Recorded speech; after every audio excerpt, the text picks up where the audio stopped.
شعوب العرب حكاكن صنم مدوع بقى عجلدة بشر سنقول كل حلم عايشين عالظلم منوع بقى عشوائية سلم.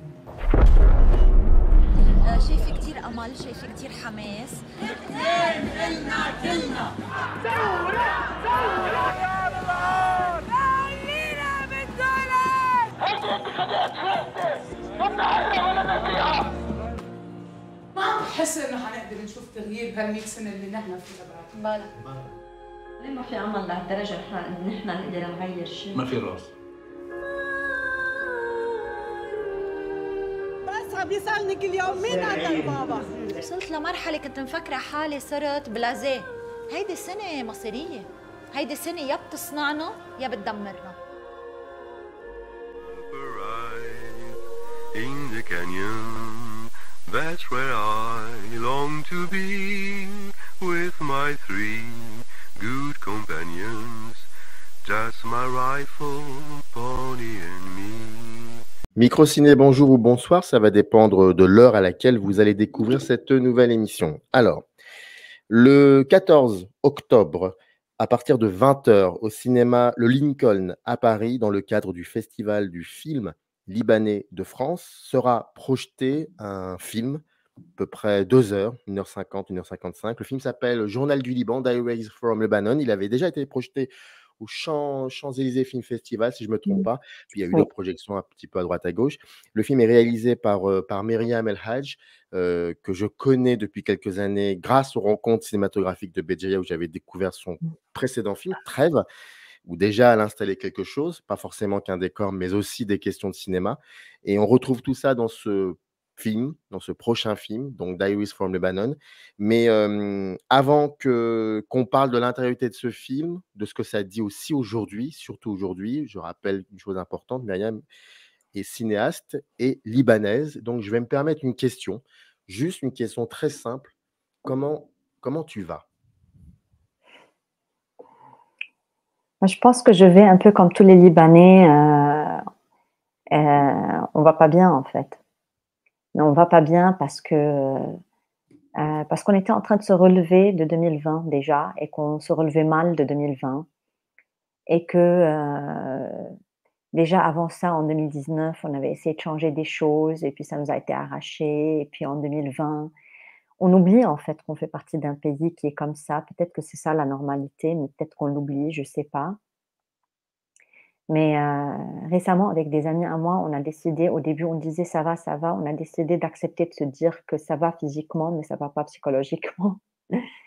Et encore moi, je fais partie de ceux qui peuvent sortir et au bout de quelques jours de la guerre, j'avais un billet pour sortir parce que j'avais des festivals à l'étranger et je suis sortie, mais mes parents, ma famille, la grande famille El Hadj à la Bekaa, mes amis sont tous là-bas et ceux qui sont partis sont devant, ne dorment pas. Hier j'étais dans un festival et j'ai croisé une amie libanaise et donc on est un peu dans le même état de personne ne dort.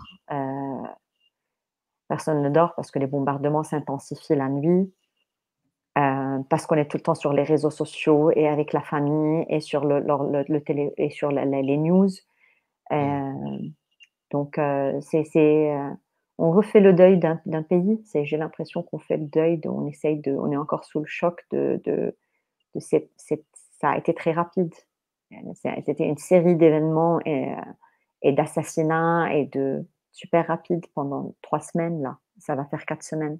Tu ouvres le film d'ailleurs avec ça en disant, il y a un plan magnifique où il y a cette espèce de brouillard qui vient envahir le plan et tu poses une question à ton oncle et tu lui dis, je crois que c'est toi d'ailleurs, tu lui dis pourquoi j'ai le mauvais œil, pourquoi on a le mauvais œil, est-ce tu peux me le retirer ce mauvais œil? Il te demande sur quoi, tu dis voilà sur ma relation amoureuse, il dit oh mais ça c'est rien, ça c'est facile.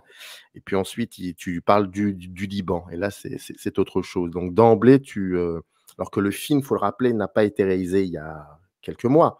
C'est ça qui est très important. Ça a été réalisé en 2018. Ça a commencé en tout cas en 2018. Alors tu pouvais pas prévoir ce qui allait se passer en 2019, 2020, surtout 2020 d'ailleurs, Mmh. avec l'explosion le 4 août, sur le port de Beyrouth. Mais, qu'est qu'est-ce qui te pousse, en 2018 à reprendre cette caméra et à suivre ces 3 personnages qui sont, Joumana Haddad qui est d'abord journaliste, importante, journaliste, poétesse et qui est aussi une femme politique, personnage politique, en tout cas dans le film, parce que je sais qu'à maintenant elle fait autre chose si je me trompe pas. Puis Oui. puis il y a Georges Moufarech qui est un si on a vu Trêve, et bah, on n'est pas surpris d'un personnage comme Georges Mmh. Moufarech qui est juste Mmh. extraordinaire, mais ça on va en parler aussi, parce que c'est aussi ça la force du film. C'est un ancien de la guerre civile, 1975-1990 et il a perdu sa jambe et ça c'est très important aussi. Et puis il y a quelqu'un d'autre, Perla Jo Maalouli, je suis désolé si j'écorche le nom. Non, mais c'est ça, c'est Perla Jo Maalouli. Maalouli qui est une artiste, activiste, qui travaille beaucoup avec, enfin son corps est une arme et c'est un personnage je crois qui était peut-être pas forcément prévu mais Mmh. qui s'est Oui. intégré. Qu'est-ce qui quelle quelle est l'idée de départ de tout ça? Pourquoi filmer ces personnages-là? Pourquoi filmer surtout? Est-ce que tu as mis du temps à trouver un sens à vouloir reprendre cette caméra ou c'était quelque chose qui était là depuis longtemps? Bah, c'est-à-dire, je pense que depuis Trêve, mon premier film où j'avais filmé avec mes oncles, où j'essayais de comprendre cette guerre civile, je pense que je n'avais pas encore fini de la comprendre, qu'il y avait quelque chose il y avait encore une frustration. J'avais encore envie de ces personnages-là il y avait une obsession encore qui n'était pas finie. Et quand j'ai rencontré avec un ami à moi, écrivain, on a rencontré Georges, Mmh.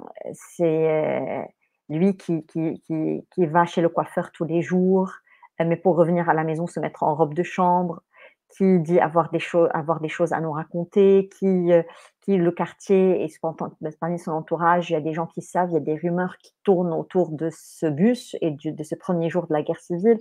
Donc pour moi, c'était évident que c'était un personnage et avant qu'il ne m'intéresse cinématographiquement, il m'intéressait humainement.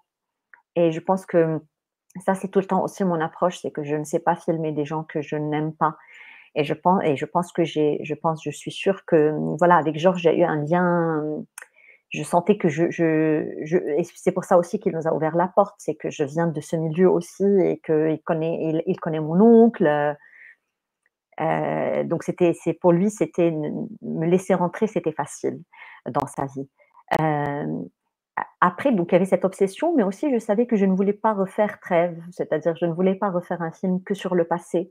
J'avais envie de parler du présent et j'avais envie de parler de cette possibilité de changement. Je pense qu'en 2018, on était en train d'atteindre l'apogée de ce qu'on peut tolérer encore, de ces politiciens qui étaient encore au pouvoir et depuis 40 ans. Donc il y a eu après les élections en 2018 et j'ai découvert Joumana et ça m'a ébloui de voir cette femme qui vient de la société civile, qui n'a rien à voir, qui n'a ni père ni mère politicien. Donc ça, c'est quelque chose de nouveau pour nous au Liban et qui porte aussi nos revendications à nous, une jeunesse libanaise, c'est-à-dire elle ose dire des choses. Elle va parler de l'avortement, elle va parler du mariage civil, elle va parler de sujets qui nous touchent et qu'à chaque fois on nous disait c'est pas important maintenant, il y a des choses plus importantes dans le pays. Donc on n'osait même pas parler de ça. Et très vite j'ai compris que Joumana et Georges allaient faire partie du même film. Est-ce qu'ils se croisent, est-ce qu'ils se croisent pas, je ne sais pas, mais ils vont faire partie du même film parce que j'ai envie de raconter comment le nouveau monde enlève l'ancien monde. Et l'ancien monde qui garde beaucoup de mystères autour de lui, comme c'est le cas de Georges. Donc après, on y croyait moyen qu'elle allait gagner parce qu'on savait qu'il y avait en face d'elle, en fait. Il y avait des gens qui sont là depuis très longtemps. Par surprise, Joumana gagne. Et c'était une super belle surprise. Je dis, voilà, ça, c'est une victoire. Le lendemain, elle se fait éjecter, comme on le voit dans le film, par fraude Ouais. électorale. Et c'est là qu'elle devient un vrai personnage pour moi parce que ça me rappelle, c'est-à-dire très vite, je me suis dit: «OK, la bataille sera longue en fait, la lutte sera longue, ça va pas être super facile de les enlever». Ce vieux monde est incarné par Georges, même si c'est pas lui qui est devenu au pouvoir et qui s'est enrichi après la guerre civile, mais il est quand même quelque part, c'est lui qui le représente. Et voilà. Après, en filmant avec Joumana, parce que j'ai continué en 2018 à filmer avec elle pour voir comment elle va rebondir de mai 2018 jusqu'à la Révolution, en me disant, je vais voir comment elle va rebondir parce elle a fait des choses pour contester, en fait. Elle a été en justice contester les votes, ce qui s'est passé dans la tricherie qui a eu lieu. Donc, j'ai continué à filmer avec elle jusqu'au jour où je découvre Perla Joe dans une réunion avec Joumana. Donc, si tu veux, dans le film, j'ai gardé cette chronologie du tournage, en fait, au montage. Je découvre Perla et elle m'émeut beaucoup parce que tout ce qu'elle raconte, je le connais tellement. On vient, elle et moi, du même quartier. Mes parents ont grandi dans le quartier qu'elle décrit. Moi, j'ai grandi dans ce quartier à Beyrouth. Et ces problèmes, c'était des problèmes voilà, qui étaient très proches de moi.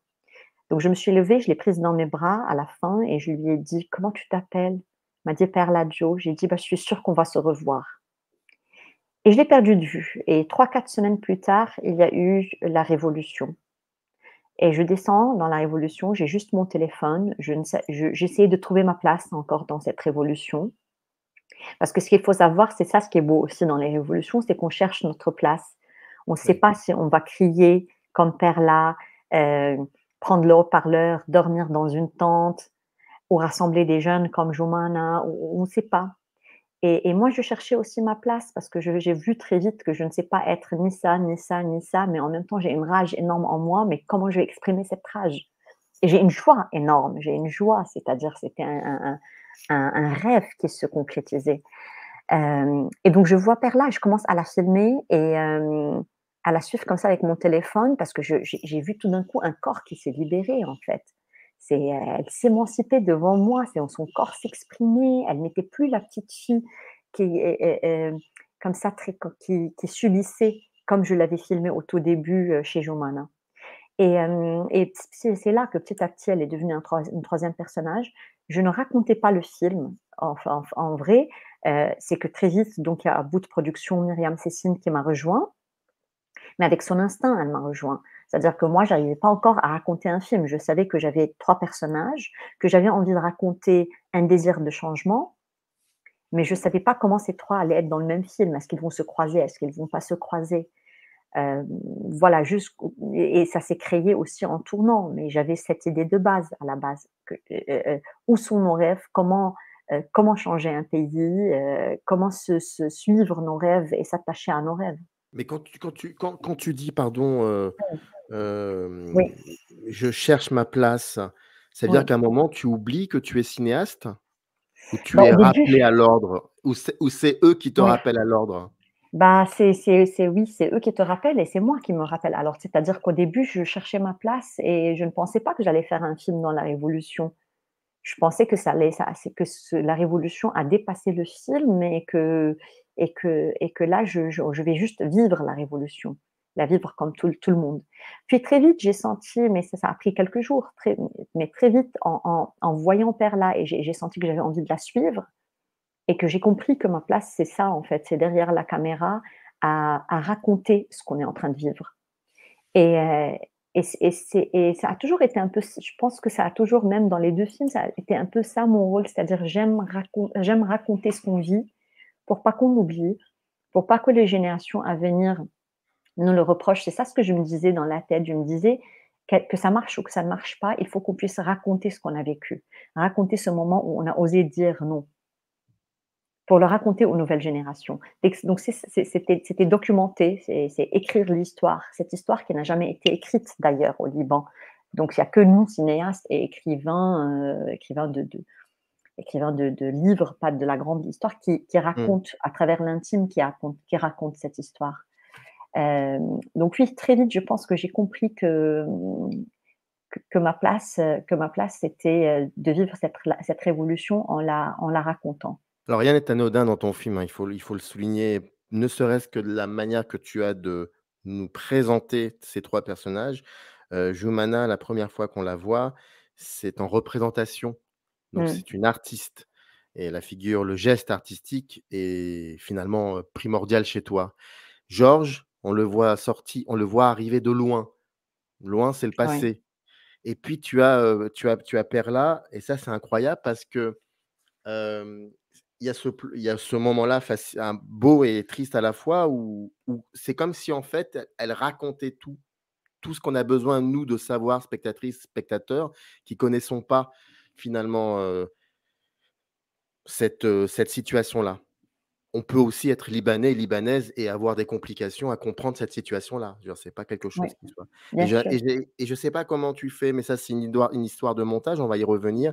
Mais voilà, ne serait-ce que déjà, commençons par ça, la manière que tu as de nous faire, de nous faire rencontrer ces 3 personnages et c'est pas anodin, la manière que tu utilises. Oui, genre après au montage, pendant longtemps, on commençait avec Georges, hein, mais ça ne marchait pas. Mmh.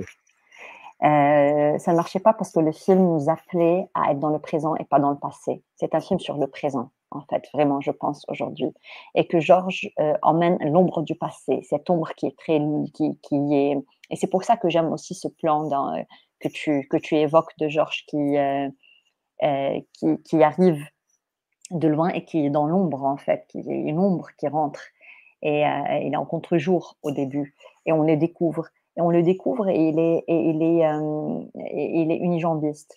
Il a Mmh. perdu une jambe dans la guerre et ça aussi, c'est-à-dire j'ai voulu traiter ça très vite, m'en débarrasser et montrer qu'il est, traiter ça comme moi je l'ai rencontré comme ça. Georges, ça fait 40 ans qu'il est sans sa jambe, sans unijambiste. Ça fait depuis il a perdu sa jambe en 1976. Ça va faire 49 ans. Donc, il fallait traiter ça pour moi aussi d'une façon, ça fait partie de qui il est, cet homme. Et c'est pas quelque chose qu'on va découvrir. Je vais pas mettre l'accent sur ça. Mmh.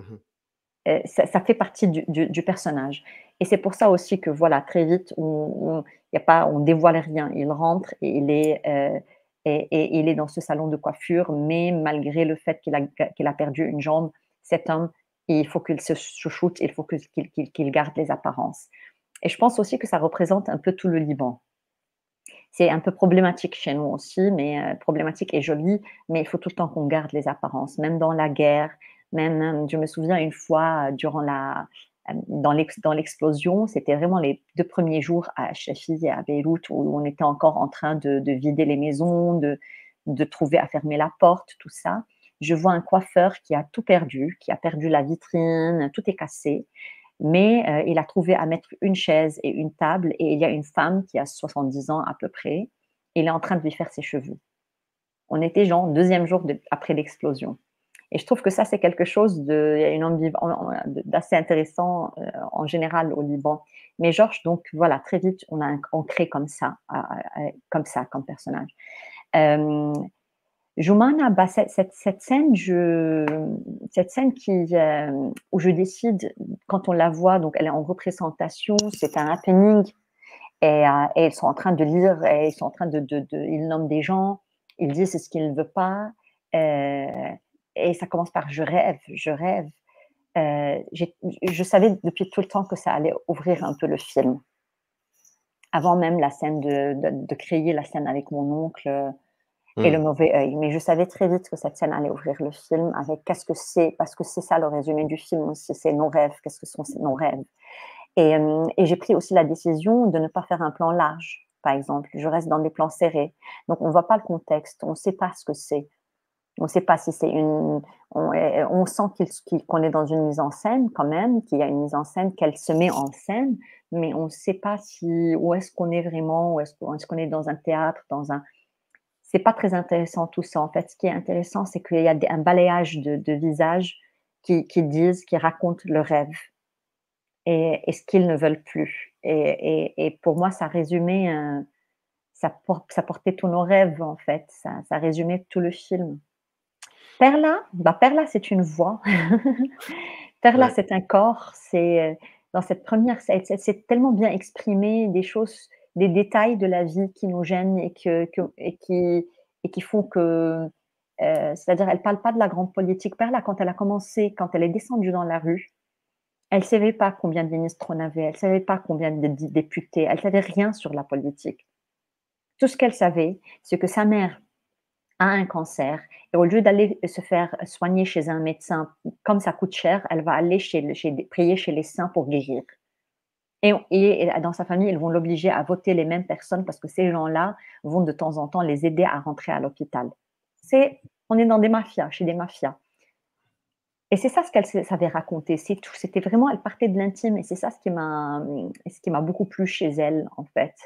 C'est qu'il y a un cri chez elle qui est très intime, qui vient de l'intérieur et elle n'a pas honte là où moi, j'aurais pu avoir honte de dire j'ai pas d'argent pour envoyer ma mère à l'hôpital, pour soigner ma mère. J'aurais peut-être eu honte et elle n'a pas honte. Au contraire, elle a compris que c'est aux politiciens d'avoir honte de nous avoir mis dans cette situation. Et ça, je trouve ça chez elle très. Il y avait une sincérité, une honnêteté que j'aime beaucoup.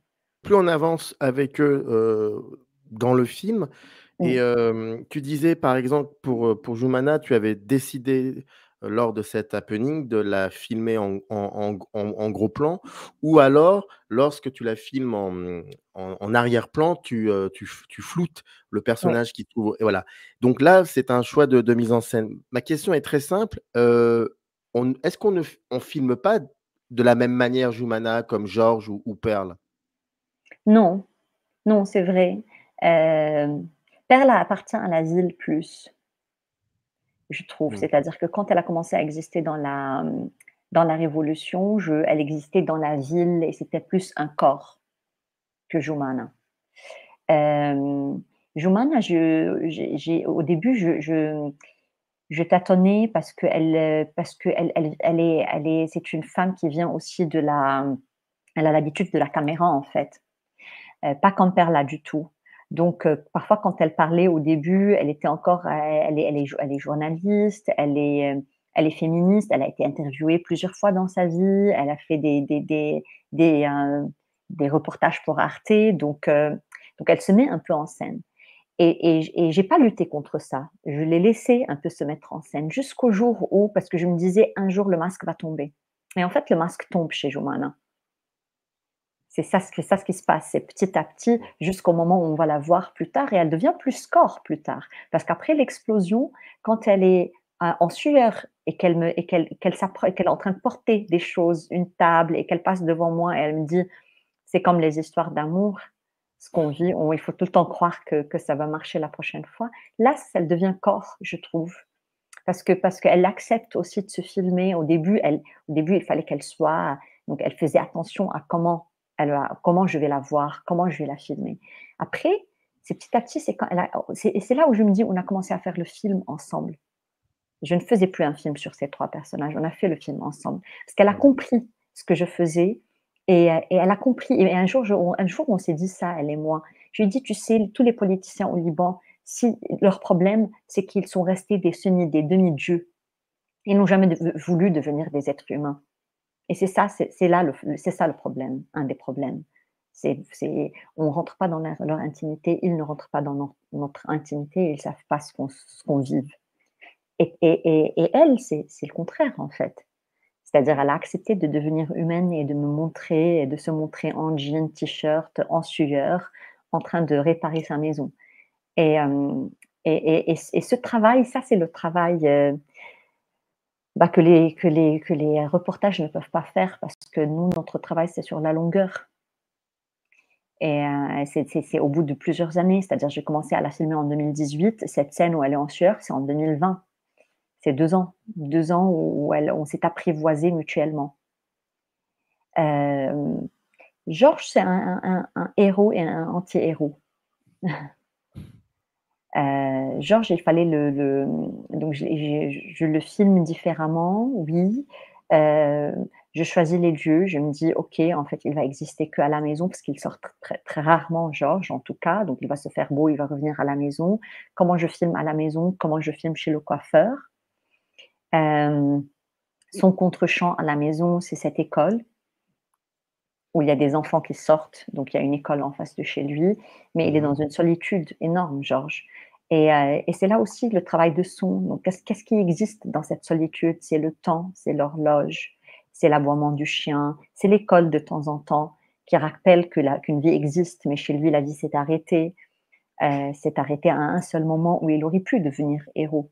Mais comme l'histoire ne s'est pas rappelée de lui, il n'est pas devenu héros. Lui, c'est ça sa problématique aussi à Georges.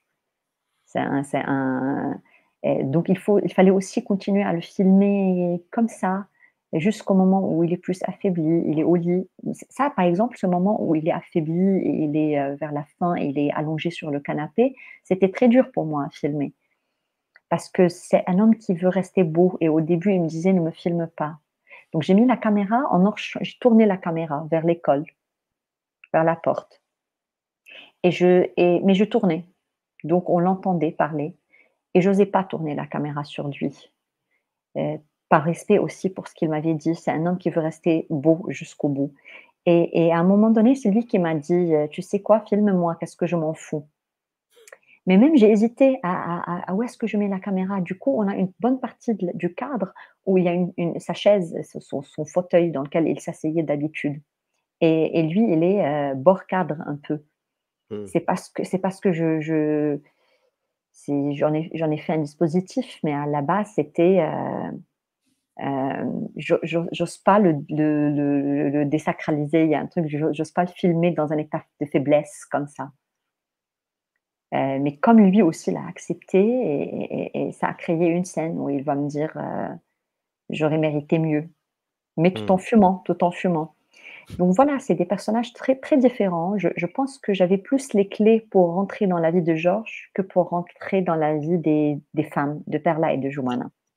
Parce que je venais de Trèves, j'avais filmé Trèves, parce que je connais mieux le monde des hommes bizarrement et de ces hommes-là qui ont fait la guerre. Donc je sais que j'ai accès plus à leur vie parce que je connais leur vie un peu. Je sais comment y accéder et même si j'ai tardé à l'apprivoiser, j'ai passé beaucoup de temps avec Georges avant de filmer, mais je sentais que j'avais plus les clés, en fait, que Joumana, par exemple. Et c'est toi qui filmes, hein, souvent? C'est très souvent moi qui filme. Après l'explosion, bien après l'explosion, j'ai eu avec moi un chef opérateur, un ami à moi qui suivait un peu tout le processus et qui est rentré dans Mmh. le film. Mais pas sur toutes les scènes. Par exemple, la dernière scène là de Georges, c'est moi. Georges, la plupart de Georges, c'était moi en fait, parce qu'il devenait une autre personne quand il y avait quelqu'un, Georges aussi, surtout un homme. Donc on avait créé une relation où il fallait un peu la conserver. Mais après l'explosion, j'étais un peu fatiguée, j'avais besoin aussi d'un autre regard et de quelqu'un qui épaule tout ça avec moi. J'étais trop dedans et donc c'est Jihad Saad et un ami qui a rejoint qui m'a rejoint. C'était le premier film que je filme, moi, Trèfle, c'est pas moi qui a été à la caméra, j'avais un chef Ouais. opérateur. Mais celui-ci, il y avait une situation impossible, par exemple, de filmer la Révolution avec un chef opérateur. Parce que moi, Perla, je savais où est-ce qu'elle était à 3 heures du matin.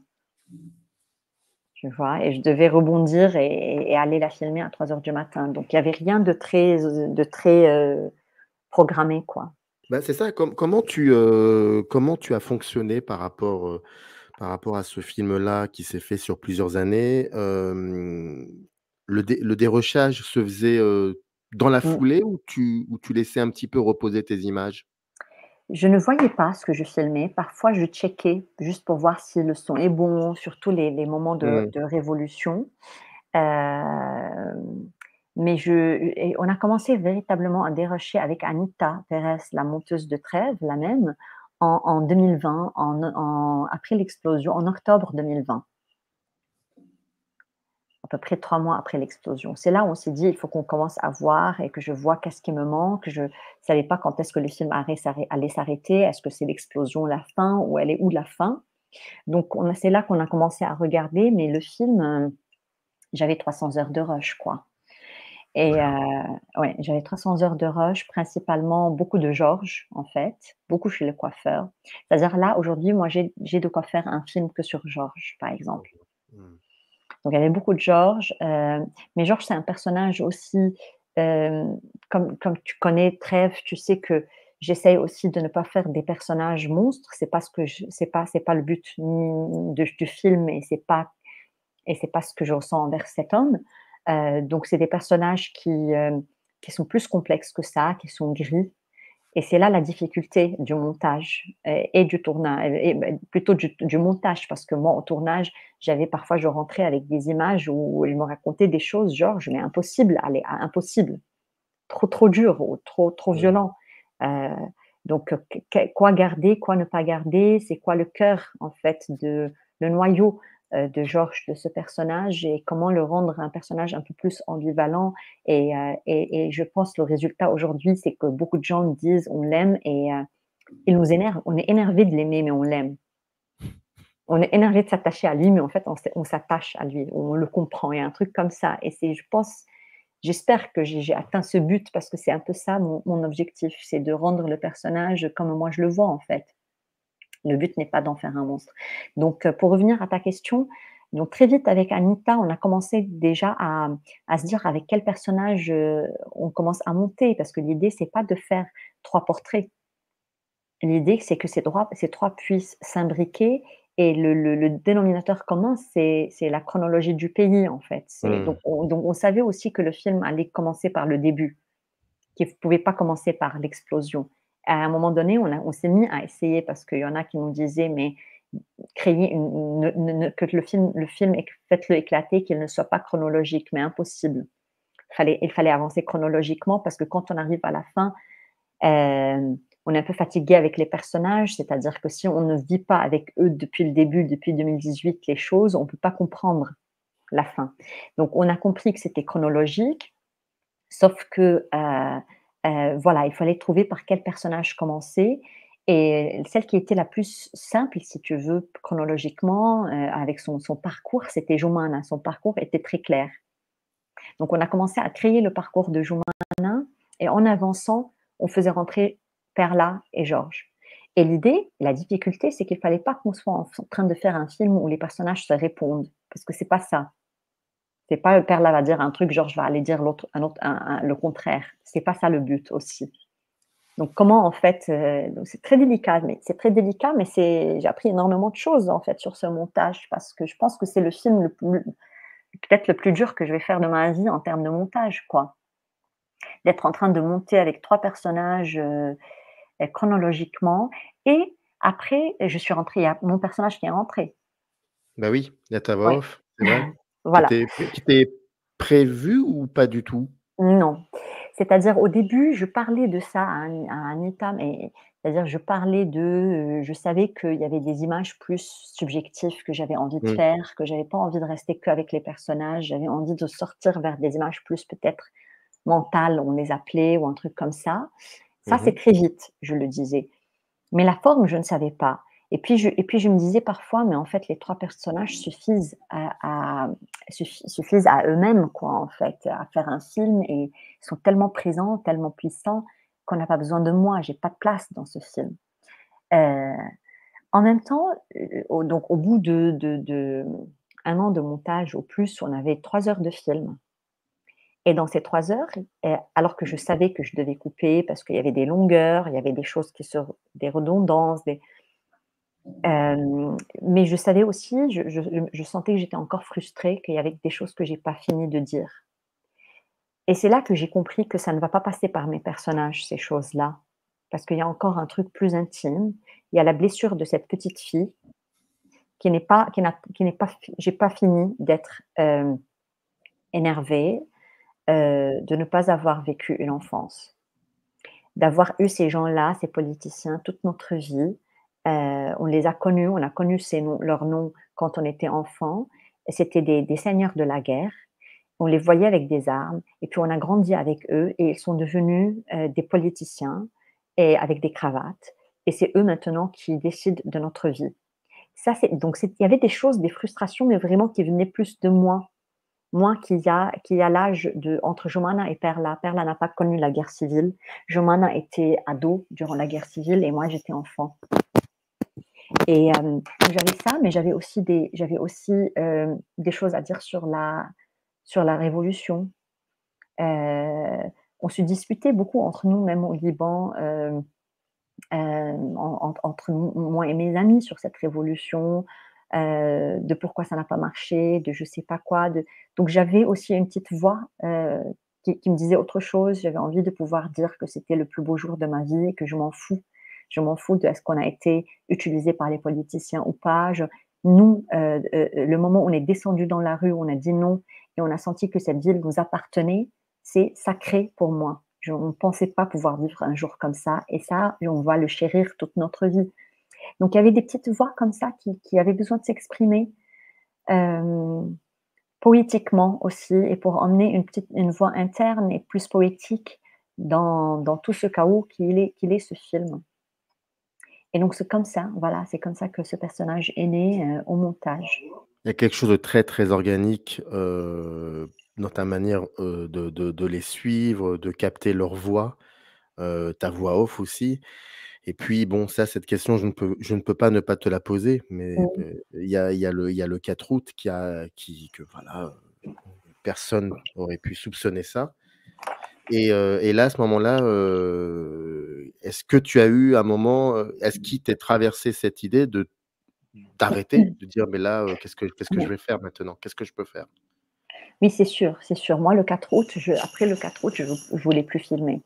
C'est-à-dire, j'étais quand même dans l'explosion comme mes personnages, et après Mmh. ça, je ne me voyais plus prendre la caméra, et je disais à mes amis: «Je ne peux pas filmer», mais comme maintenant pour la guerre, par exemple, je ne me vois pas filmer, la laideur, en fait, la violence. D'ailleurs, le film n'a pas de violence, c'est-à-dire, je ne filme pas la violence, je ne filme pas C'est la une autre violence. Tu c'est une filmes une autre autre violence. violence. Voilà, c'est ça. Oui, oui, oui, oui. Par exemple, pour moi, l'homme qui est au micro et qui fait une tirade vers la fin du film, ça, c'est de la violence. Ces paroles, ça me font tellement mal au cœur, tu vois, que j'ai filmé une parole d'un homme qui souffre, comme je filme au début Perla qui souffre d'une autre façon. Donc ça, c'est des moments importants pour moi, mais d'aller filmer les ruines, d'aller filmer aujourd'hui durant la guerre, d'aller filmer, heu des gens morts, ou des paysages, ou des immeubles par terre, ou durant l'explosion de filmer la ville comme elle a été détruite, Mmh. c'était pas possible pour moi. Je ne me voyais pas du tout faire ça. Éthiquement, j'arrivais pas. Je sais pas, il y avait quelque chose, c'était pas du tout organique. Donc j'avais décidé, je me suis dit: «OK, en fait, c'est la fin du film. C'est la fin du film, et je sais pas ce que ça va être. C'est tellement négatif que je m'arrête là». Et c'est Joumana qui m'a appelée, en fait, et Perla. C'est-à-dire Perla m'a appelée au téléphone, et c'est là où j'étais pas présente, j'ai enregistré sa voix, et on entend sa voix quand elle m'appelle, et elle est là et elle pleure. Et puis Joumana m'a appelée en me disant, «Tu es où? Tu es où avec ta caméra? Viens voir ce qui s'est passé dans le local, dans lequel on travaillait». Et je vais, et elle est là avec des jeunes en train de nettoyer, le local. Et c'est vrai que son local, par exemple, c'est un endroit, j'avais jamais vu une violence comme ça, quoi, quand je suis arrivée. C'est-à-dire, j'avais jamais vu un endroit ou qui a explosé, où le lavabo de la salle de bain se retrouve dans le salon. C'est à ce point-là que l'explosion était forte, tu vois? Donc, et ça m'a émue aussi qu'elle soit entourée par les jeunes, les mêmes jeunes qu'elle avait ramenés ensemble durant la Révolution, elle avait créé ce centre dans lequel elle peut parler avec des jeunes, et puis que cet endroit explose, et que ces mêmes jeunes se retrouvent là à l'aider, c'était émouvant. Je rappelle, le film, ton film Journal du Liban, Diaries from Lebanon, sera projeté le 14 octobre à partir de 20 h au cinéma Le Lincoln. C'est dans le cadre du festival, du film, libanais de France. Oui. Hem, Peut-être une dernière ou une avant-dernière question, Mmh. comment, peut-être une question un peu provocatrice pour le Oui, coup, vas-y. heu, est-ce que selon toi, le cinéma, joue vraiment un rôle, est vraiment utile actuellement par rapport à la Palestine, par rapport au Liban? Est-ce que selon toi, le cinéma est vraiment utile? Écoute, jusqu'à hier, avant-hier, je me disais non. Je me disais non parce que, non, jusqu'ici, je me disais non parce que, tu vois, là, on devait, par exemple, c'est en fait, nos vies sont tout le temps interrompues par les événements au Liban. Et par exemple, là, moi, je devais tourner à l'ABK, mon prochain film qui est une fiction. L'ABK, aujourd'hui, est par terre, quoi. Donc Ouais. si, c'est-à-dire, on passe tous par un moment, mais comme après l'explosion, où on se dit: on rêve très grand là, c'est-à-dire pourquoi nous en tant que Libanais aujourd'hui ou en tant que les gens du Moyen-Orient, c'est de très grands rêves. Peut-être qu'il faut qu'on ramène nos rêves à de plus petites choses qui sont de l'ordre du quotidien, c'est-à-dire survivre, c'est-à-dire ne pas mourir, c'est-à-dire faire en sorte que ceux qu'on aime ne meurent pas. Et peut-être c'est tout. Mais rêver d'être artiste comme en Europe et aux États-Unis, peut-être c'est pas des rêves pour nous, franchement. Je me le dis tous les jours, déjà qu'on se battait pour avoir, il n'y a pas de fonds qui soutient le cinéma dans le pays, il n'y a personne qui soutient le cinéma, on fait des films, mais comme des combattants, comme des kamikazes. À chaque fois qu'on fait un film, ça prend des années déjà. Moi, depuis Trêve jusqu'au deuxième, ça m'a pris beaucoup de temps quand même. Et c'est parce que je faisais une fiction aussi et qu'on a perdu l'argent de la fiction dans les banques. Donc, combien de fois l'être humain peut se rebondir et se renouveler? D'ailleurs, c'est ça ce que je pose aussi dans Diaries. Parce qu'on voit après Joumana qui a ouvert un bar. Donc, elle a rebondi, elle a ouvert un bar et elle s'est réinventée. Mais combien de fois l'être humain peut se réinventer? Donc, jusqu'ici, jusqu'à avant-hier, je me disais vraiment, notre domaine, c'est faut mieux ouvrir peut-être, vendre du pain, faire du pain. Au moins, on est en train de faire quelque chose de bien pour l'humanité. Mais avant-hier, j'étais dans un festival, depuis que je suis sortie là, du Liban. Donc, j'ai été dans un festival où on a fait une discussion entre moi et une autre personne qui est libano-algérienne et qui est doctorante en Sciences Po et histoire. Et donc, on a fait vraiment une discussion sur l'actualité à travers le film. Et j'ai vu comment c'était nécessaire, mais pour nous, parce que nous, il fallait qu'on exorce ce qu'on ressent, mais pour les spectacles, pour ceux qui étaient présents dans la salle. Et comment on peut changer le narratif, en fait. C'est-à-dire qu'on a le pouvoir aujourd'hui, nous, en tant qu'artistes, à changer un peu, à raconter l'histoire de l'intérieur, à donner un point de vue, notre point de vue, qui n'est pas le même très souvent que les médias, à aller au-delà de ce que les médias racontent, un autre narratif, en fait. Et c'est tellement super nécessaire aujourd'hui, super nécessaire. Et je pense que vraiment, et c'est quand j'ai fait ça, je me suis dit, OK, j'ai une mission encore. J'ai une mission. C'est pas juste parce que sinon je rentre au Liban, c'est-à-dire je préfère rester avec ma famille. Là, je ne suis pas avec ma famille et je vis ça très mal. Mais tant qu'on y est, à ce moment-là, au moins faisons quelque chose. Il faut que je me sente utile, en fait. Donc l'importance des festivals, elle est fondamentale. Fondamentale. Et là, tous les festivals où je vais, j'ai écrit à tout le monde pour leur dire, il faut faire une rencontre avec le public différemment. C'est pas qu'un Q&A après un film. Ouais. C'est vraiment un truc un peu plus organique. Donc oui, je disais au festival que s'il vous plaît, changeons un peu la forme et que ce ne soit pas un truc juste classique où on fait un Q&A après, mais créons des discussions parce que les gens, le public a besoin de ça. Le public cherche aujourd'hui à ce qu'on lui raconte l'histoire différemment que les médias. Et nous, on a des choses à dire aussi de l'intérieur.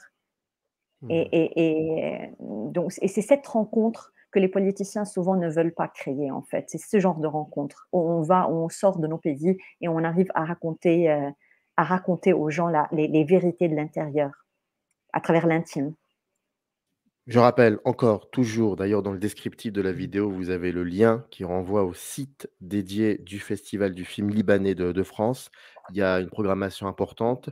D'ailleurs, vous avez certainement vu l'émission d'hier soir où on discutait avec la direction artistique de ce festival. Et je rappelle donc le film de Myriam, Diaries from Lebanon, Journal du Liban, sera projeté le 14 octobre. Cinéma Lincoln, c'est à Paris, à partir de 20h en présence de la réalisatrice. Et je crois que la réalisatrice, elle sera disponible pour toutes les questions possibles et inimaginables. Bien sûr. On a hâte de rencontrer le public. Joumana devait être avec moi et continuer avec moi au festival Middle East Now à Florence, mais elle a décidé de rester au Liban avec sa mère, donc elle ne sera pas. Parce qu'au début, c'était annoncé que c'était avec Joumana, mais en fait, elle ne sera pas là. C'est un peu compliqué de terminer cette émission, mais faut voir le film. Voilà, faut voir le film et le film rend beau et intelligent et conserve bien aussi. Et j'espère que le film te conservera bien aussi, toi, Myriam. En tout cas, je l'espère de Merci. tout mon cœur. Merci, Merci à toi, Samir. Myriam. Et Merci puis, d'avoir créé cet espace. ben, Merci. je t'en prie, je t'en prie. Je rappelle, hein, 14h, 20h samedi, 20h le 14 Lundi. octobre. Pardon, Oui. je suis un peu perturbé. Le 14 octobre, 20h, Cinéma Lincoln, Festival du film libanais de France. Il faut aller le voir, c'est très important. Journal de Liban. Merci beaucoup, Myriam, et à très vite. Merci à toi, Samir. Au revoir. Très vite. Générique. Up arrive in the canyon, that's where I long to be, with my 3 good companions, just my rifle, pony and me.